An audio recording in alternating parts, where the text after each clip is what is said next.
اس انداز میں صحابہ کرام سے متعلق ان کی عظمت کا اتنی گھٹ گئی اس شخص کے ذہن میں کہ وہ اس طرح کی بات کرنے تک پر جو ہے اس نے جسارت کر لی۔ دین اصل وہی ہے جو 1400 سال پہلے میرے اور آپ کے پیارے نبی جناب محمد الرسول اللہ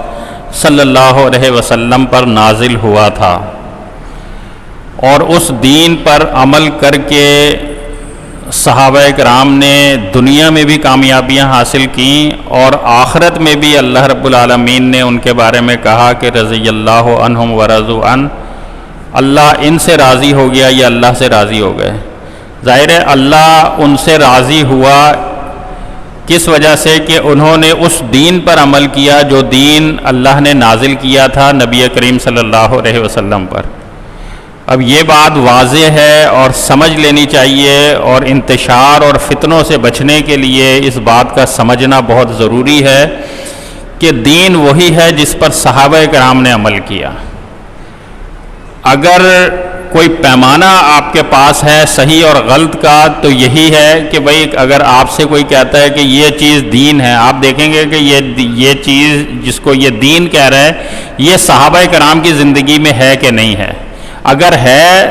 تو پھر تو ٹھیک ہے، وہ دین ہی ہے، اسلام ہے، لیکن اگر وہ صحابہ کرام کی زندگی میں موجود نہیں ہے، اس چیز کا اس پر عمل نظر نہیں آتا، تو سمجھ لیں کہ وہ دین اسلام سے اس بات کا کوئی تعلق نہیں ہے۔ یہ آسان سمجھنے کے لیے آسان راستہ ہے دین کو ہمارے پاس۔ آج جس فتنے اور فساد کے دور میں ہم جی رہے ہیں، اس میں کتاب و سنت کے حامل علماء کے ساتھ اپنے تعلق کو قائم رکھنا، برقرار رکھنا، ان سے محبت کا تعلق قائم رکھنا، ان کی مجلسوں میں بیٹھنا، ان کے دروس سننا، اور ان کے ساتھ اپنا وقت گزارنا، اپنے بچوں کے دلوں میں علماء حق کی محبت پیدا کرنا، یہ ہمارے مستقبل کو محفوظ رکھنے کا راستہ ہے۔ اگر نہیں کیا تو فتنے، ابھی کتنی ایسی حالت ہو گئی ہے کہ بڑے بڑے جو علم اور علماء سے تعلق نہیں رکھتے، وہ فیس بک اور واٹس ایپ پر ایسی چیزیں آتی ہیں کہ جس کو پڑھ کے دیکھ کر وہ اپنے عقیدے خراب کر رہے ہیں، گمراہ ہو رہے ہیں، اسلام سے منحرف ہو رہے ہیں۔ ابھی کل ایک گروپ میں آج ہمارا مرکزی جمعیت اہل حدیث کے تحت علماء اہل حدیث کا ایک اجلاس ہے، جس میں یہ جو اس انتہائی ضلالت کی گئی ہے اور جس طرح صحابہ کرام کے خلاف بکواس کی گئی ہے، ہرزہ سرائی کی گئی ہے، اس پر ایک مؤثر آواز اٹھانے کے لیے وہ اجلاس رکھا گیا ہے۔ تو ایک جس کا تعلق دین سے ہے، داڑھی بھی ہے اس شخص کی، تو وہ یہ کہتا ہے کہ یہ یزید کے والد، باپ اور دادا کے دفاع کے لیے ہے، اور باپ اور دادا کون ہیں؟ سیدنا امیر معاویہ رضی اللہ تعالیٰ عنہ والد ہیں،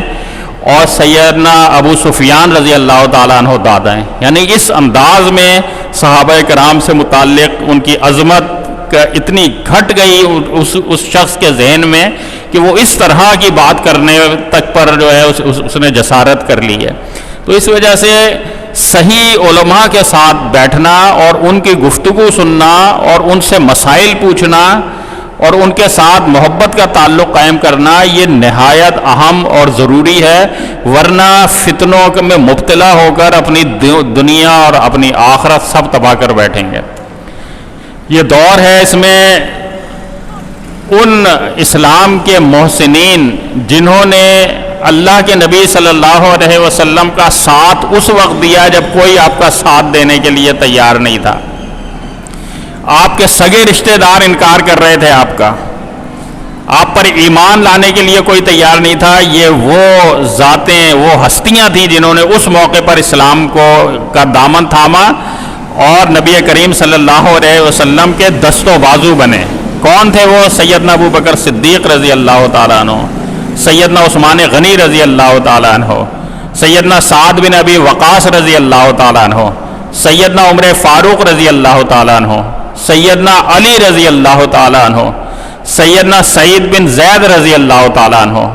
سیدنا طلحہ رضی اللہ تعالیٰ عنہ، سیدنا ابو عبیدہ بن جراح رضی اللہ تعالیٰ عنہ، یہ وہ ہستیاں تھیں کہ جن کو اللہ کے نبی نے اپنی زبان مبارک سے جنت کی بشارتیں سنائی ہیں. اتنا احسان تھا ان کا اسلام پر، امت مسلمہ پر. انہوں نے نبی علیہ السلام کا ساتھ انتہائی مشکل حالات میں دیا، دشمنیاں مول لیں اپنے خاندانوں سے، اپنے گھرانوں سے. اس وقت کے جو مذہبی اور سیاسی پیشوا تھے، ہر طرح کا ظلم برداشت کیا، لیکن اللہ کے نبی کا ساتھ نہیں چھوڑا. غزوہ بدر میں بھی نکل آئے، غزوہ احد میں بھی نکل آئے، غزوہ خندق میں بھی نکل آئے، اور جب صلح حدیبیہ کے موقع پر نبی کریم صلی اللہ علیہ وسلم کو ساتھیوں کی ضرورت تھی، اس وقت یہ لوگ ساتھ تھے. تو ان لوگوں کے ایمان پر آج انگلیاں اٹھانے کی کوشش کی جائے، کتنی بدبختی کی بات ہے. اور اس ملک میں جو اسلام کے نام پر قائم ہوا، کلمہ لا الہ الا اللہ کی بنیاد پر جو ملک قائم ہوا، اس ملک میں اسلام کے ان محسنین کو سر عام نعوذ باللہ ان پر تبرہ کیا جائے، یہ کتنی بدبختی کی بات ہے. اور میری اور آپ کی جو دینی حمیت اور غیرت ہے، اس کے سامنے بھی یہ سوالیہ نشان ہے کہ ہمارے ہوتے ہوئے یہ کام ہو رہا ہے. میرے نبی کے صحابہ کو پر طرح طرح کا تان کیا جا رہا ہے. یہ افسوسناک صورتحال ہے. آج اسی سلسلے میں انشاءاللہ فضیلت الشیخ مولانا ابراہیم طارق صاحب آپ سے ہم کلام ہوں گے. میں اسی پر اکتفا کرتا ہوں. اللہ تعالیٰ سے دعا ہے اللہ تعالیٰ مجھے اور آپ کو عمل کی توفیق دے. وآخر دعوانا ان الحمدللہ رب العالمین.